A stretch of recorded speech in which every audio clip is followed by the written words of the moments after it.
Welcome to Trending News at this particular hour. My name is Brian Amuai. Thank you once again for making time for this program at this particular hour here on Lookuptv. Right, let's get started. Deputy President Gachagua now says that the media has seen nothing yet, as he called on other leaders to join CS Moses Kuria in holding the press to account. Now speaking when he presided over a graduation ceremony at the Jomo Kenyatta University of Agriculture and Technology, the country's second in command said the press should embrace criticism as more is yet to come. The DP said it was that time that the media was held to account for what they report, insisting that nobody is immune to accountability. Gachagua went on to defend a recent slap by third CS Moses Kuria against a nation media group, saying that he only asked a few questions. I agree, no condition is permanent. No, for a long time, our friends in the media were used to criticizing us and nobody used to question them. Now things have changed because no situation is permanent. Along the way, they have criticized the political class for so many years. And we took the criticism in stride. And we agreed that they hold us to account. They criticize us. But things have changed also. Now we are also saying somebody needs to hold the media to account for the things that they write. So welcome to the world of Moses Kuria. Welcome. Because no situation is permanent. And I'm so happy the way the media has reacted to criticism. It's good you are feeling the way we feel. You have been hitting us left, right, and center. Nobody has ever held you to account. Now, Moses Kuria ameuliza nyinyi maswali tatu tu. You are all over, you are crying. You have seen nothing. We want to ask leaders in this country to join Moses Kuria to hold the press to account.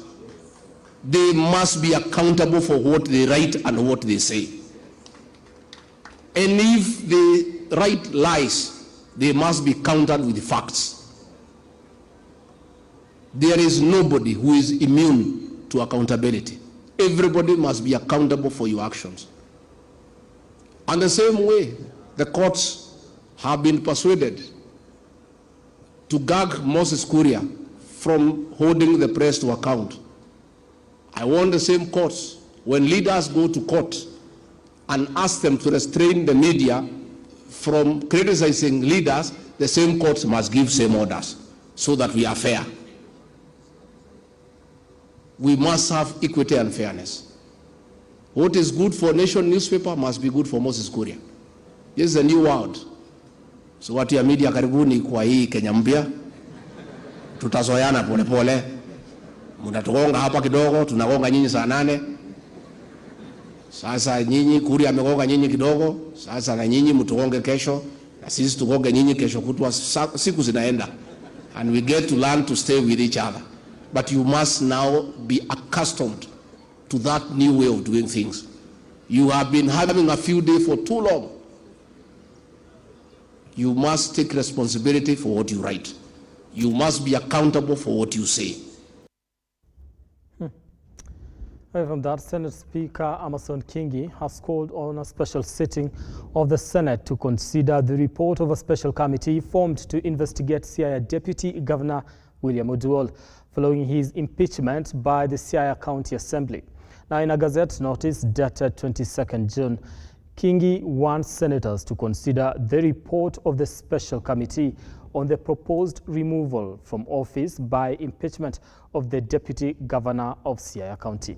Now, the notice reads, and I quote, "Notice is given to all senators that pursuant to Standing Order 33 of the Senate Standing Orders on the request of the Senate Majority Leader and with the support of the requisite number of senators, I have appointed Monday, 26th June 2023 rather, as a day for a special sitting of the Senate," end of quote.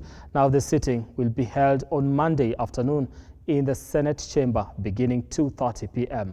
Oduor was hounded out of office after all the 42 members of the county assembly unanimously endorsed his removal over alleged gross misconduct and abuse of office.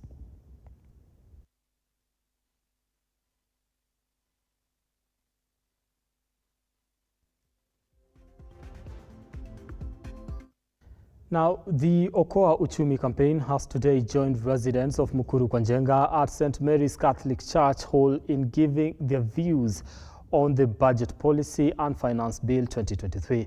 Now, the residents have complained about the skyrocketing cost of living, blaming the members of parliament for passing the finance bill 2023. They now want the president to employ other ways apart from raising taxes. Na wale wananifinya ni wale ambao wako naye na wabunge wanamdanganya pale kwa bunge. Leo anapelekewa bill ambaye yeye hajui ni akina nani wanapitishiwa hiyo bill. Kusema mafuta ipandishwe, amejiuliza hiyo shamba italimwa na nini? Fertilizer atapeana ifanye nini? Fertilizer yes, utaangusha bei ya fertilizer, lakini tinga ya kulima hiyo shamba ule mtu atafanywa nini? Si uangushe mafuta, diesel hiyo ndio wao wakulima watalima naye, uangushe fertilizer, hapo itakuwa hiyo nini budget yako iko sawa. Lakini hii budget, bila kusema uongo, hii budget imeangalia maskini ndio anaumia. Because ina contradict with every agenda enye walituuzia kwa manifesto yao this regime. Wakituambia about education, wakituambia about wamama na free ile nini ya wamama kwa ya maternity and sijui pads. Angalia story ya NHIF. NHIF ina benefit nani? It is sisi wenye tuko huku chini au wakigonjeka tunasikianga tu wamefly sijui wameenda huko. So they actually do not work to protect what they have been elected to do. Kwenda kudiscuss about them vile watatoa tax ya helicopter. Kwa nini wanatoa tax ya helicopter na wako na do? Mbona wanaumiza mama mboga? Walituambia mama mboga atafanyiwa, mama mboga atawekewa, mama mboga. Sasa mama mboga ndiye analia kuliko anybody else. Sasa mtu yote mwenye ako na biashara ndogo ndiye analia. Hao watu wakubwa multi companies hao wanasikia vizuri. Why? Because hawa sawa wanajua hawa tukifanya kazi nao pia sisi tutakula. Hakuna mali mama mboga atakuja kunegotiate vile watakula na mbunge, vile watakuja kula na president. So now, Faith Hanji, a physically challenged child, is crying for help from well-wishers, asking them to come on board and help her to get quality education. Faith has been experiencing stigmatization from fellow pupils and in school, and also teachers, and now calls on anyone willing to sponsor her to get an education in a physically challenged pupil school.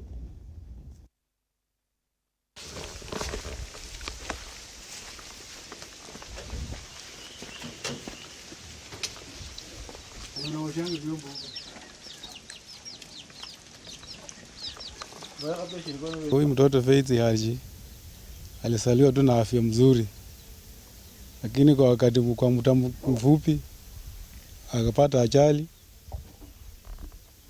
nikampeleka kwa shule ya TC huko, school fees ikawa mingi, nikamtoa huko. Wakati nilijifungua huyu mtoto wangu alikuwa mtoto mzuri sana, lakini wakati alifika miezi 3 mtoto akaanza kumea matiti. Nilishangaa sana mpaka hata nikastuka. Baada ya miezi 7 kama mtoto ameanza kutambaa, niliona maajabu, hata nilistuka. Kapeleka mkumu, wakasema wanataka 1000. Sikuwa nayo, lakini msamaria mwema, daktari alitoa hiyo 1000, wakaenda wakapima mtoto. Wakasema mama, usiwe na wasiwasi, ni maumbile. Hata wanafunzi wa mkumu wakajifunzia kwa mtoto yangu. Mwalimu alinifunza na mtoto, nilia majosi. Na huko Rosramani kila mara ni malalamishi. Yaani namwambianga tu, wewe chikasa tu. Lakini Rosramani anasema mama, wenzangu wananitukana. Mara niko na matiti kubwa. Mara mimi ni mshosho, natembelea kinchiti. Yaani mtoto hata saa zingine anakataa kwenda shule.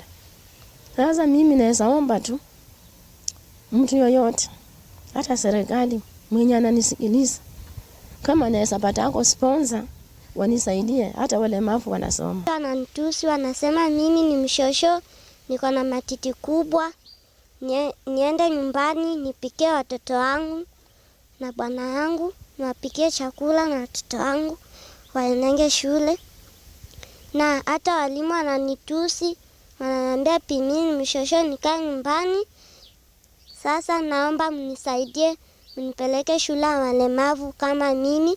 Hiyo shule yenye nilipelekwa sikai na amani. Nakaa tu nikilia kila wakati, wenzangu wananikataa, ninakaa peke yangu.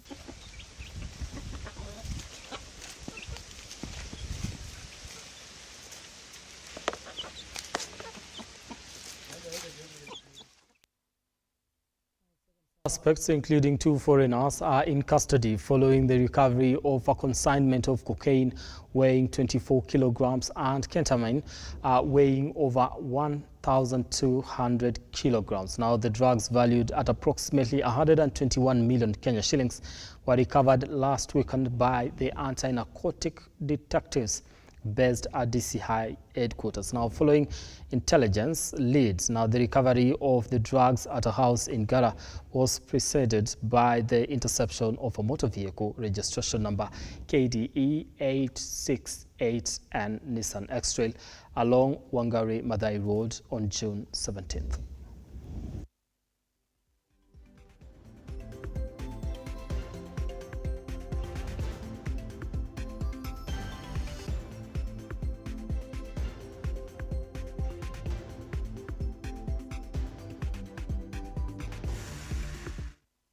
Now, for a while, there has been a long standoff between matatu operators from Meru and Laikipia counties over control of operating routes. Now, this is expected to come to an end after governors from the respective counties addressed the matter in a meeting held at Laikipia Governor's Office. Tumekubaliana ya kwamba haya mfurutano imekuwa kati ya matatu sako zetu, hiyo itaisha na hakuna vita tena. Tungetaka kuona katika zile stages zetu za matatu, na tungetaka watu wetu wafanye biashara na zile inaofaa. Na kati ya hayo tumekubaliana ya kwamba kule Meru sako tatu za kutoka Laikipia wataweza kupatiwa mahali ya kubebea waabiria kule Meru, na tena nasi hapa Laikipia County tutakuwa na sako tatu kutoka Meru, wale watabebea waabiria kutoka hapa. Entire leadership ya Laikipia County utukubalia tukuje hapa tufanye biashara na wao, na sisi hatuna shinda kufanya na wao biashara pande yetu ya Meru. Tukae tukisikizana, tukae tukielewana, tukae tukiwa kitu kimoja na tufanye kazi kwa upendo na kwa undugu. Si watu wa County Government of Meru na Laikipia County, we are one family. Ni kama brothers and sisters, na tukasema for the purpose of unity, purpose ya blessings kutoka kwa Mungu, we must work together. Na tumekubaliana na gavana na timu yote ya kwamba sisi tupatiane sako tatu pande ile, na wao watupatie sako tatu pande hii, ndio tuwe balance. Na two governors, Kawera Mwagasa na Joshua Irogo, na tumekubali sisi wote sasa tushikane tukiwa kitu kimoja. Watu wa Meru wamekubali kupeana shimo tatu, na sisi watu wa Laikipia tumekubali kupeana shimo tatu, na machairman wote wa sako zote za Laikipia na za Meru walikuwa hapa, na in fact hiyo ndio kitu ile mwenendo mzuri, na tutawapea pahali pazuri, pahali ya kubebea. Sisi hatutakuwa na wivu kwa roho, na in fact hata tumeongea na hawa wakasema huko Meru pale walikuwa wametupeleka watatuodoa, na sisi tutashikana na tutoe biashara moja tukiwa brothers.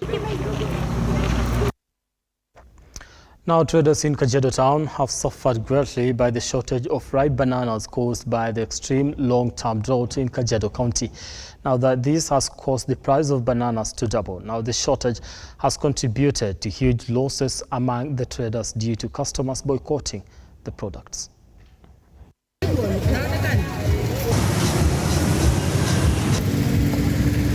Isn't that display? I don't know what display. Mairo, put the microphone, Mairo. You don't run. Ni maisha yangu sana kwa sababu nikipata faida kama 200 nikienda kwa duka kununua sukari hata sio shilingi 200. imepita hiyo shilingi 200. So sasa wakulima pia wanasema iko na changamoto kwa sababu ya mvua haijanyesha, ama labda inyeshe baada ya miezi 5 ndio ndizi ipatikane kwa shamba. Ashunda shore siadi. Naelewa. Nenda kamera sana. Hiyo na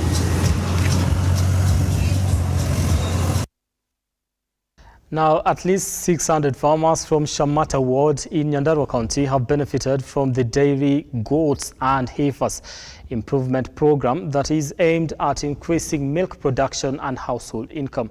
Now, Nyandarua Governor Kiarie Badilisha urged the farmers to invest massively in the best breeding practices to improve livelihoods.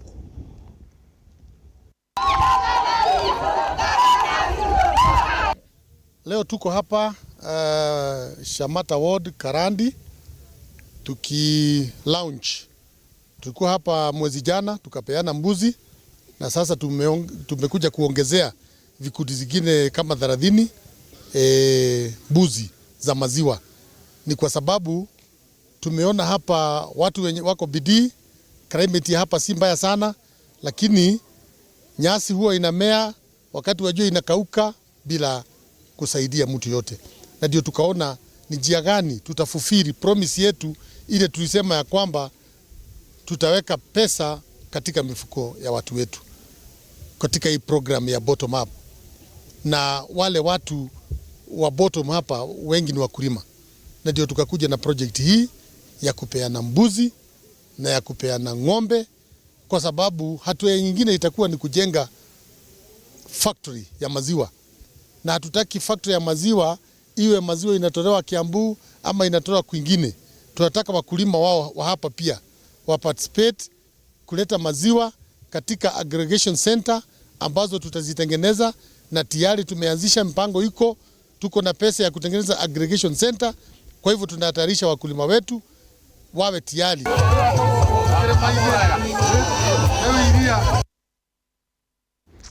Now, Nyamira County Government, in partnership with Zipline Company, have offered distribution of drugs to health facilities through the use of drones, which will address emergency services, especially on delivery of medicines to those facilities which are in remote areas.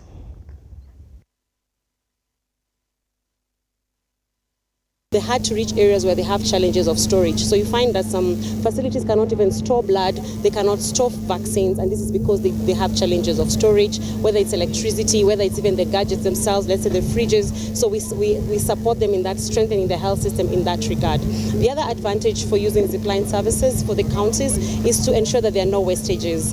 You realize, because people do not really trust, the system of products are reduced because people will only order that which they need, and that way you actually achieve an even distribution of these commodities that normally are very scarce. The other thing is expiries. Because you're ordering what you need, it means also the county governments are going to save millions in expired products. We're able to redistribute those products to the facilities that they need them, and also again people will come to what we call best practices in how they order. They'll only be ordering what they need because they know at the back of the mind, in case a patient comes and they don't have that product, that vaccine, that medicine, that blood, they just need to make a call, and the drone is there 5 to 15 minutes depending on how far the facility is. So these are some of the value added that you get to see. So I'm seeing photos of people who have attended the safari rally, and they're just on the side of the roads, I don't know, maybe cheering and yeah, having a good time, but I don't know. So many questions in regards whether they're having a good time, or was it is it worth your time and money to travel from Nairobi all the way to Naivasha? My name is Brian Amwai. This has been Trending News. See you again when? I believe tomorrow. And Look Up Weekend at 9 p.m. Do have yourselves a lovely evening.